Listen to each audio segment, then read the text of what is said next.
Hello everybody, we're remembering this week, which is appropriate with Remembrance Sunday and Armistice Day. And when I think of the Second World War, I think of one of the people who fought, who was my grandad. Here's a couple of photos of him. Can you see him there? That's Grandad as I remember him. His name was Len Hoskison, and he worked at the Zoology Museum in Cambridge. He was the caretaker there. And sometimes after school, when I was a teenager, I'd go into the museum to find Grandad, and perhaps we'd do something like dust the skeletons. Or more excitingly, we'd use the printing press. In those days, it had letters that you had to set out and great big ink and a handle that you pulled down to make the impression.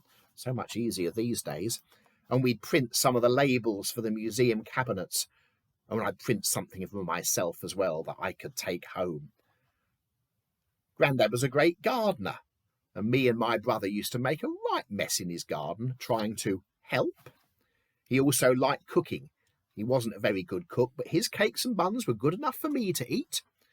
He liked his music. He'd play the piano and the recorder. In fact, I remember taking Julie to see him on one of the first times, you're my new girlfriend, you better come and meet me Grandad. And he sat her down at the piano and was helping her. That was worth watching. I wish I'd videoed that.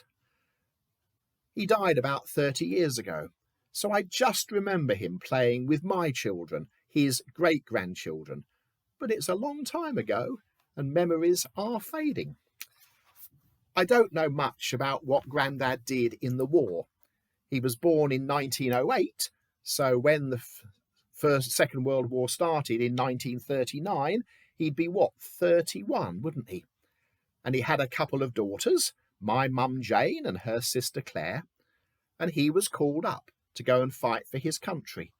Can you imagine marching away, leaving your wife and your children and having to go off and fight?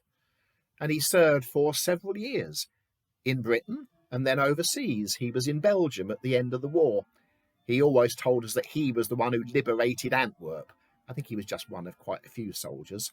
And he spent some time in Brussels, the capital city of Belgium, after the war. It was a couple of years after VE Day before he was demobbed and could come home. There's not much that we have of Grandad's wartime service. I can't find any photos, and his medals were stolen a few years ago. But one thing I do have is this waistcoat.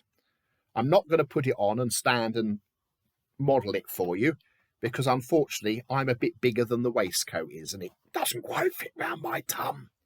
But can you see how beautiful it is? What a lovely piece of work it is. How well sewn it is. Can you see the buttonholes and the pockets?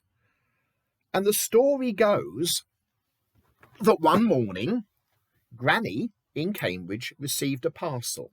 She recognised the handwriting. It was her husband's handwriting. She was really excited.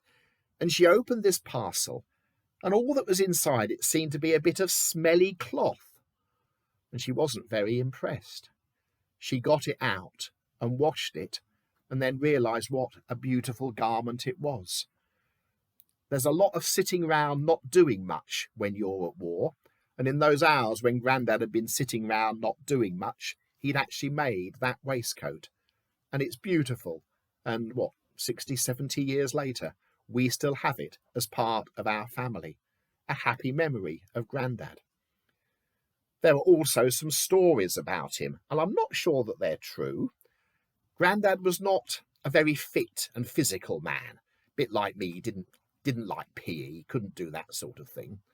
And there is the story that one day they were practicing throwing hand grenades, and for some reason they had live hand grenades, and you had to pull the pin out of the hand grenade and chuck it as far as you could before it exploded. And the story goes that Grandad chucked it as far as it could, which wasn't very far, and everybody had to get flat on the ground before this thing exploded. Don't think he was very popular at that. They also say that my Grandad became a corporal, which is one rank up, because they used to have camp dances, and Grandad was the person who'd sort out the tickets and the money. He'd worked in a cinema before the war, so he knew what he was doing. But apparently you could only handle money in the army if you had a stripe, if you were a corporal. So Grandad managed to get a stripe and got one rank up. I don't know if that story's true. One of these days we'll look it up and try and find out.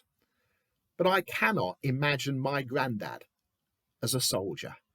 He was a lovely, gentle man. As I say, a musician, a cook, a friend, someone I shall never ever forget. But when it was necessary, he went off to fight, like so many others. I'm fortunate that my Grandad came back. He rejoined his family. He became my Grandad, and I have many happy memories. He became a great-Grandad when my 3 children were born, and I have memories of Grandad with them. So I'll stand and remember on Remembrance Sunday, on Armistice Day, and I'll give thanks to God for special people who went and fought. Some were natural soldiers, and some of them weren't. But they did what they needed to do, and I'll thank God for them. And I'll try and work for peace in this world of ours, to fight against evil, to make the world a better place, because it needs to be a better place. And all of us are part of that fight. Look after yourself, and I'll see you again soon. Bye.